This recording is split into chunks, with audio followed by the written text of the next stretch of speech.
Yes, miss. So, Celine, yes, you bet the Renaissance.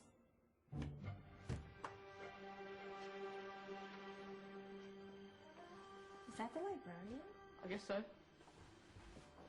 How are the Dark Ages going to have anything to do with us? Excuse me. Sorry to bother you. What do you want? We need to find out what impact the Dark Ages had on the modern world. Never was a period of history so poorly named. Don't touch. It's priceless. And I suppose someone's been filling your head with the usual nonsense, eh? 1,000 wasted years. A black hole in history, am I right? Yeah, sort of. You see, it's always the same. You assume it was all mud, disease, death and destruction, with marauding mobs of barbarians ripping down the good of former civilizations, burning and plundering as they went. Nothing of any worth invented either, eh? Oh, no. Go on, be off here. Sorry to bother you. Come on, it's probably not worth it.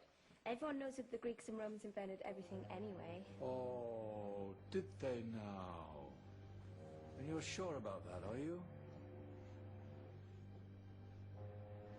You know, I might just have something for you. You seem to be up for the task. I suppose I could... Follow me. I've got just the book for you. Where are we going? I don't know. Ask him. Excuse me.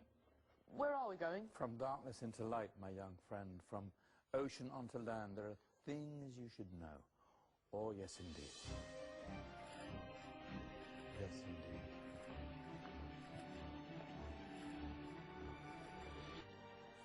Now, take a look. If you dare.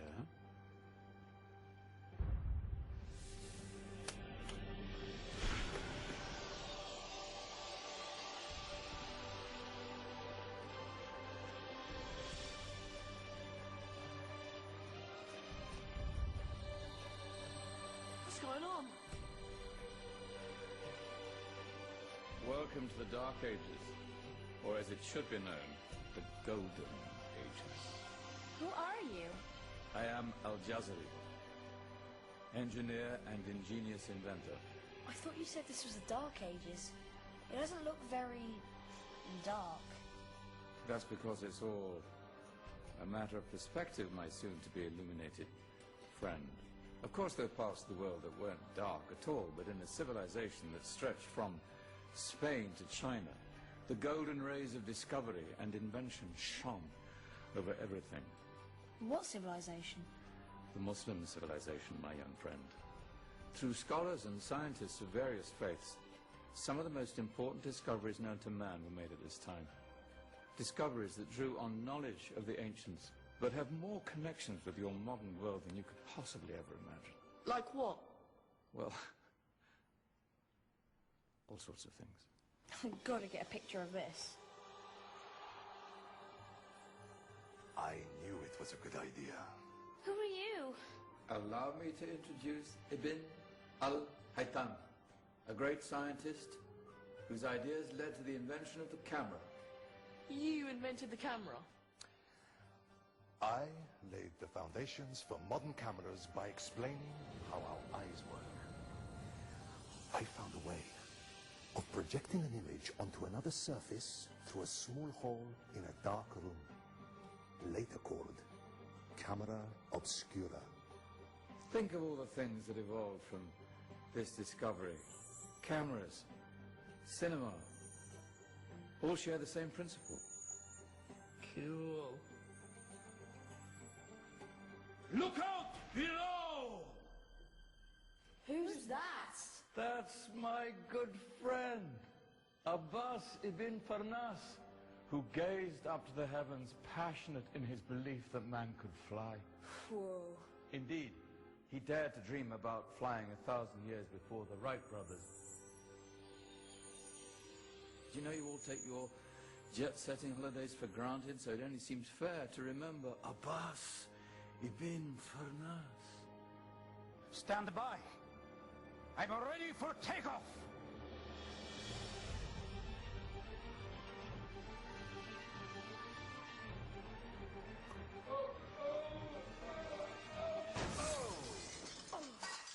He did forget one thing, though. A tail, useful for landing. My back. Is there a doctor in the house? Did someone call? Ah, my old friend, why don't you introduce yourself to my young guests? I am Abul Qasim al-Zahrawi. Many call me the father of surgery. Did you actually do surgery back then? Of course we did. In fact, many of the surgical tools that I invented are still used in your modern hospitals. Excuse me, the patient needs my attention. Scalpel? I think I may need some stitches. In that case, I'll use catgut. Catgut? From the gut of animals. Perfect for stitching up internal wounds. Your surgeons are still using it today. Sorry, mustache.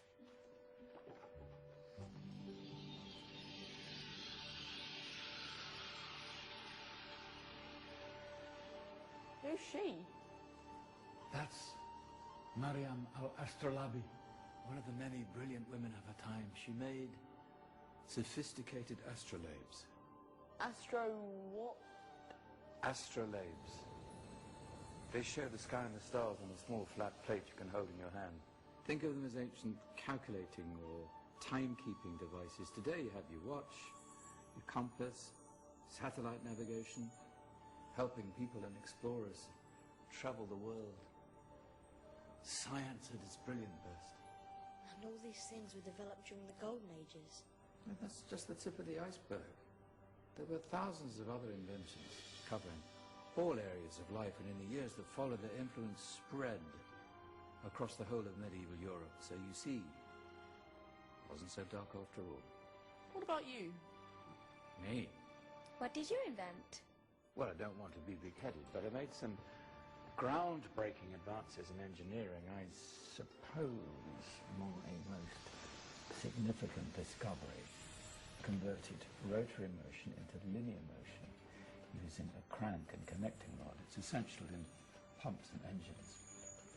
In fact, I've no idea how the Industrial Revolution could have happened hundreds of years later without such a device. Not that I ever get the credit I deserve. But my crowning glory was my amazing time-telling machine. My legendary elephant clock.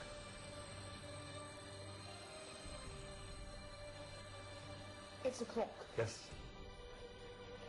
Dozens of components collected from different cultures around the world. Indian, Greek, Arabian, Egyptian, Chinese. Wow. A United Nations clock. That is pretty cool. Does it actually tell the time? Well, yes, of course. If it wasn't for me, thousands of people would be late for everything. Speaking of time, we better get you back. And remember, spread the word. This is a golden age, and I've only shown you a tiny part of this wondrous time.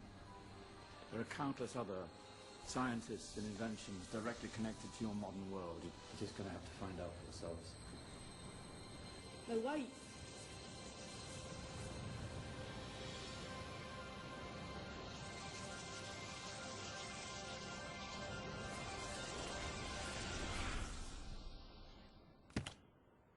Whoa. Did you? Yeah. That wasn't quite so boring. Come on, we're gonna be late.